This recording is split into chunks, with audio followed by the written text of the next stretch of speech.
এই উম্মতের ৭০,০০০ মানুষ বিনা হিসাবে জান্নাতে যাবে। তারা কারা? তাদের কথা বলতে গিয়ে রাসূল সাল্লাল্লাহু আলাইহি সাল্লাম বলছেন, যারা কোনোদিন ঝাড়ফুঁকো করে চায়নি। মানে দুনিয়াতে একদল মানুষ বসবাস করে যাদের তাওহীদের লেভেল এত উপর পর্যায়ের, এত উপরে যে তারা সবর করে না, রেজা করে। রেজা, তাদের ঈমান এবং তাওহীদ আবু বকরের মতো। সবর কি, রেজা কি? সবর হচ্ছে আমার ছেলে মারা গেল, ফার্স্ট চান্সেই আমার কষ্ট হবে, দুঃখ হবে, চোখ দিয়ে পানি পড়বে, আমি হাই হতাশ করব, আফসোস করব, আধা ঘন্টা পর, 1 ঘন্টা পর, অথবা 1 দিন পর, অথবা 3 দিন পর বলবো যাক ধৈর্য ধারণ করছি।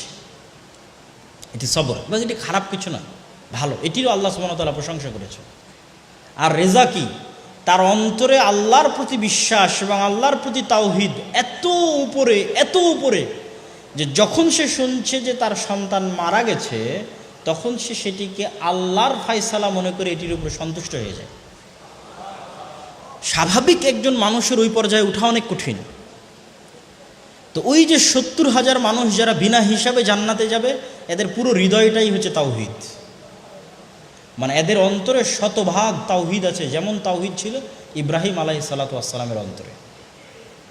আর আমাদের অন্তরে 100% তাওহীদ এখনো জায়গা করে নিতে পারেনি। এটা কঠিন মানুষের জন্য। যার অন্তরে 100% তাওহীদ আছে, সে হুজুরের কাছেও দোয়া চাইবে না যে আপনি আমার সন্তানের জন্য দোয়া করে দেন। দোয়া চাওয়া ভালো জিনিস, আরেকজনের কাছে ঝাড়ফুঁক করে নেওয়া ভালো। ওখানে যে গুণাবলীগুলো বলা আছে, এই গুণাবলীগুলো হারাম নয়, মানুষ করতে পারে, কিন্তু যিনি সর্বোচ্চ পর্যায়ের তাওহীদে বিশ্বাসী, তিনি এগুলো করে না। মানে তার স্বভাবের মধ্যে নেই, আপনি নিজে থেকে জোর করে নিয়ে আসবেন, বিষয়টা এমন না।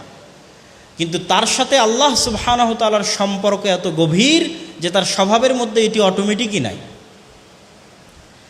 সে আল্লাহ সুবহানাহু ওয়া তাআলার ফরজ আদায় করার পাশাপাশি নফল এবং সুন্নাত এত বেশি পরিমাণে আদায় করতে থাকে যে সে আল্লাহ সুবহানাহু ওয়া তাআলার এত নিকটবর্তী হয়ে যায় যে আল্লাহ সুবহানাহু ওয়া তাআলাও তার দরবারে ফেরেশতাদের সামনে তার কথা স্মরণ করে, ফেরেশতাদেরকে তাকে ভালোবাসার জন্য আদেশ প্রদান করে, ফেরেশতারাও আর বাকি ফেরেশতাদেরকে তাকে ভালোবাসার জন্য বলে।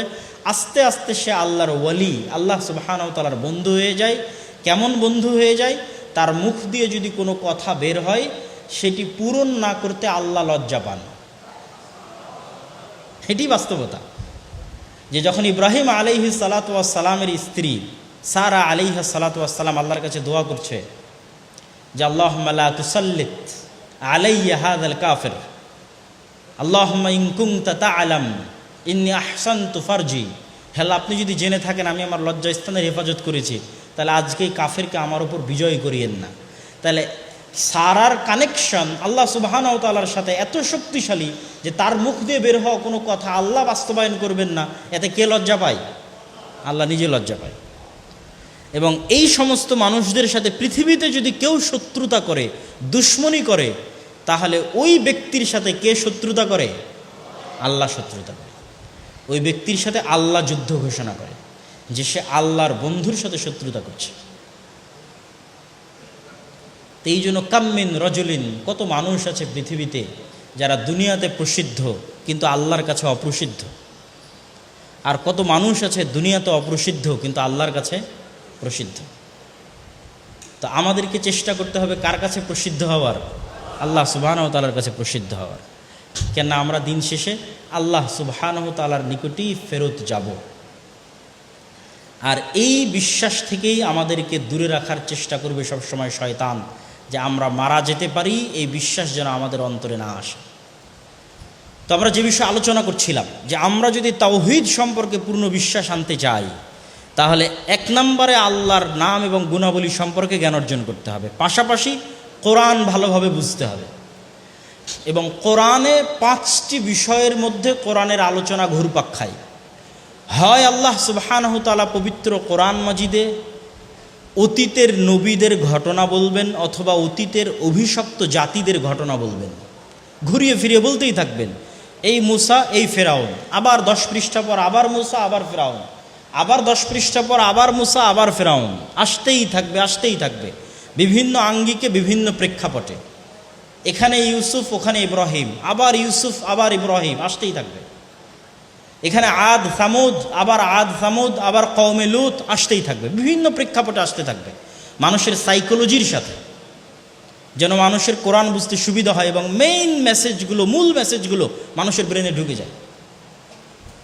তাহলে একটা টপিকে আল্লাহ সুবহানাহু ওয়া তাআলা আলোচনা করবেন অতীতের ইতিহাস, এই জন্য ইতিহাসের গুরুত্ব আছে। দ্বিতীয় আর একটা টপিক আল্লাহ সুবহানাহু ওয়া তাআলা আলোচনা করবেন আল্লাহর দয়া, আল্লাহর নিয়ামত, আল্লাহর সৃষ্টি রহস্য। বারবার বলতে থাকবেন আমি আসমান জমিন সৃষ্টি করেছি, আসমান জমিনে যা আছে সব কিছু আমার অধীনস্থ, আসমান জমিনের রাজত্ব আমার, গাছপালা আমি তৈরি করেছি, বৃষ্টি আমি বর্ষণ করি, নদী নালা আমি প্রবাহিত করেছি, পাহাড় আমি স্থাপন করেছি। বলতেই থাকবেন বলতেই থাকবেন বলতেই থাকবেন। আল্লাহর যত সৃষ্টি রহস্য আছে, নিয়ামত আছে, ঘুরে ফিরে আসতেই থাকবে। 3 নম্বরে আল্লাহ সুবহানাহু ওয়া তাআলা বারবার আলোচনা করতে থাকবেন পরকাল। ইসলামের 2টি মৌলিক বিশ্বাস, এক আল্লাহর প্রতি ঈমান, 2 পরকালে বিশ্বাস। এই জন্য বিস্তারিত বিশ্বাস তো 6টা, কিন্তু যখনই আল্লাহ অথবা আল্লাহর রাসূল সংক্ষিপ্ত করেছে বিশ্বাসকে, তখন 2টার মধ্যে সংক্ষিপ্ত করে দিয়েছে। মান ইউমিন বিল্লাহ ওয়াল ইয়াউমিল আখির, যে ব্যক্তি আল্লাহকে বিশ্বাস করে এবং পরকালে বিশ্বাস করে, ফালইউকরিম যায়ফাহ, সে যেন তার মেহমানকে মেহমানদারি করায়। এরকম অসংখ্য হাদিস এবং আয়াতে আল্লাহ এবং আল্লাহ রাসূল সংক্ষিপ্ত করেছেন 2টি বিশ্বাসের উপর, এক আল্লাহর প্রতি ঈমান, 2 পরকালে বিশ্বাস। তাহলে পরকালের বিশ্বাসের কথা কিভাবে আসবে? কিয়ামতের কথা আসবে, জান্নাতের কথা আসবে, জাহান্নামের কথা আসবে, জাহান্নামের ভয়াবহতার কথা আসবে, জান্নাতের অফুরন্ত নিয়ামতের কথা আসবে, আর কিয়ামতের মাঠের ভয়াবহতার কথা আসবে, যেমন সূরা জিলজাল, যেমন সূরা কারিআ।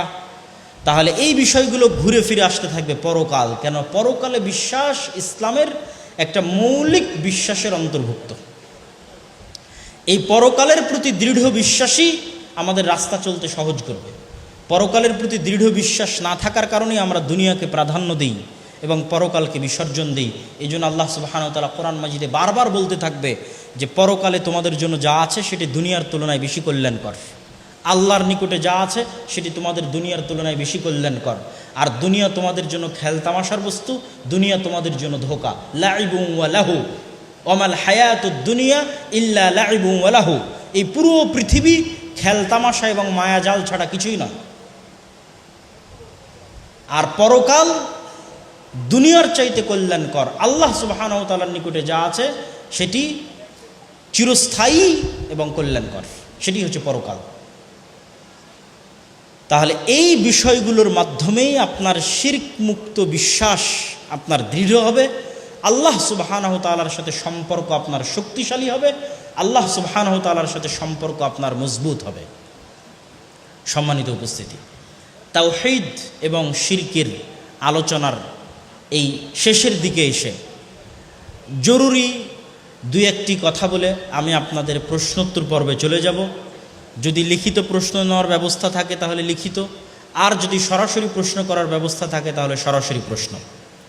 সেটি হচ্ছে, যেহেতু আজকের এই আয়োজনটা তরুণ ছাত্র সমাজের কর্তৃক আয়োজন, সেহেতু তরুণ ছাত্র সমাজের প্রতি আমার বিশেষ নাসিহা এবং বিশেষ উপদেশ থাকবে।